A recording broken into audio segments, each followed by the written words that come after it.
300 ছানা। ছানাটা আমি এবার ঢেলে, ছানাটাকে ভালো করে একটু চটকে নিতে হবে। এইভাবে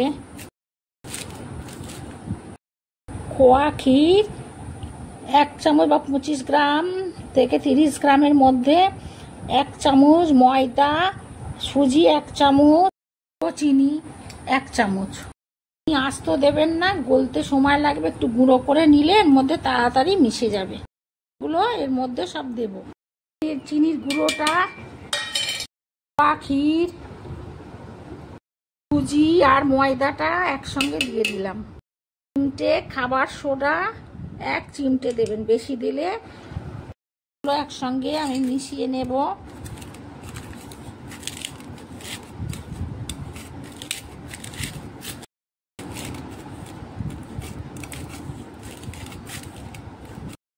চেটোর দিয়ে ভালো করে অনেকক্ষণ ধরে একটা সব মিহি করে নিতে হবে এই হাতের তালু দিয়ে।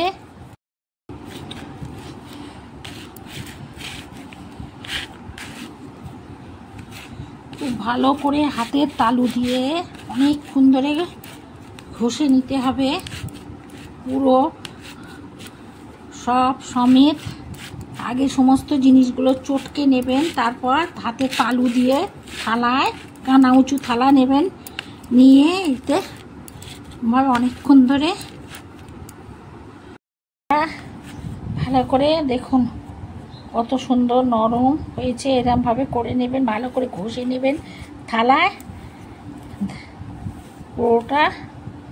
এরকম প্লাস্টিকের কাগজ নেবেন, এর ওপরে ওই ছানা মাখানোটা ওর মধ্যে দিয়ে সেট করে নিতে হবে। মাখানোটা এইভাবে প্লাস্টিকের ওপর একটা কানা উঁচু পাত্র নিয়ে তার ওপর প্লাস্টিকটা দিয়ে, আর তার ওপর মাখানো ছানার মধ্যে যেসব সরঞ্জামগুলো দেওয়া হয়েছে সেগুলো দিয়ে ভালো করে মেখে এটা সেট করতে দিয়ে রাখা হবে। এটা কোনো ঠান্ডা জায়গায় হোক, বাইরে হোক, 2 ঘন্টা মতো রাখতে হবে। 2 ঘন্টার মতো এটা রেখে দিতে হবে। ঠিক আছে, এবার এটা একটা ঢাকা দিয়ে রেখে দেব। ফিরে এলাম, দেখুন জমে গেছে। এটা ধরে থালায় আমি উল্টে দেবো, দিয়েছি থালায়। এটাকে পিস করে নেব, এইভাবে কেটে নেব।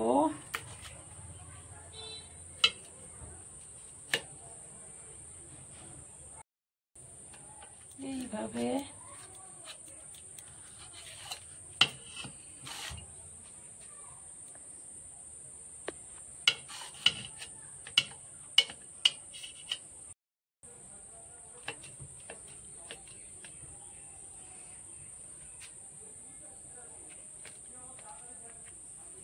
প্রত্যেকটা টুকরো এইভাবে করে নিই। এইভাবে প্রত্যেকটা তুলে নিতে হবে একটা একটা করে।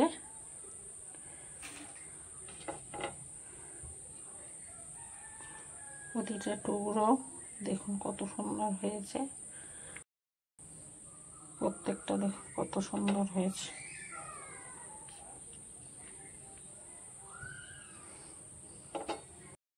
পিসগুলো করে নিয়েছি, রসটা করে নিচ্ছি। 1.5 কাপ, 1.5 বাটি জল দিয়েছি আর 1 বাটি চিনি।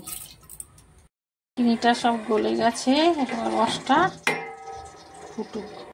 সাদা তেল কড়াইতে দিয়েছি, তেলটা ঠান্ডা অবস্থায় একটা একটা করে ছানার বরফিগুলো ছেড়ে দেবো। একটা করে দিয়ে দিচ্ছি, ছেড়ে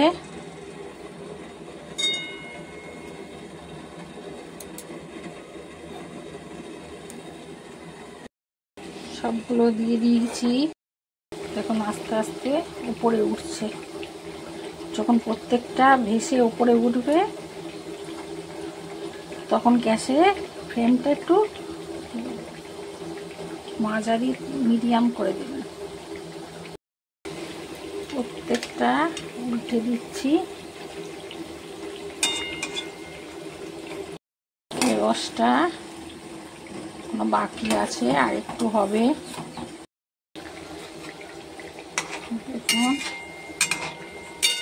প্রত্যেকটা কত সুন্দর হয়েছে, এগুলোকে কালাকাঁদ বলে। এগুলো হয়ে গেলে রসে দিয়ে দেব, ভাজা হয়ে গেলে।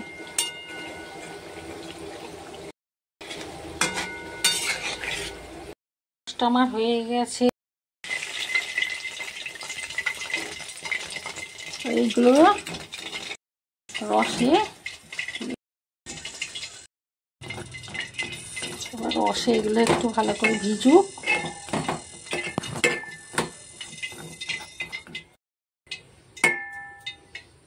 রসে একটু ভালো করে ভিজুক। দেখুন কিরম ভিজে গেছে রসে, পুরো ডুবোনো। বন্ধুরা কেমন লাগলো জানাবেন, কমেন্ট করবেন, লাইক করবেন। দেখুন কত সুন্দর হয়েছে, নরম তুলতুলে, এর মধ্যে কতটা রস ঢুকেছে দেখুন, তো নরম, কত সুন্দর হয়েছে জিনিসটা।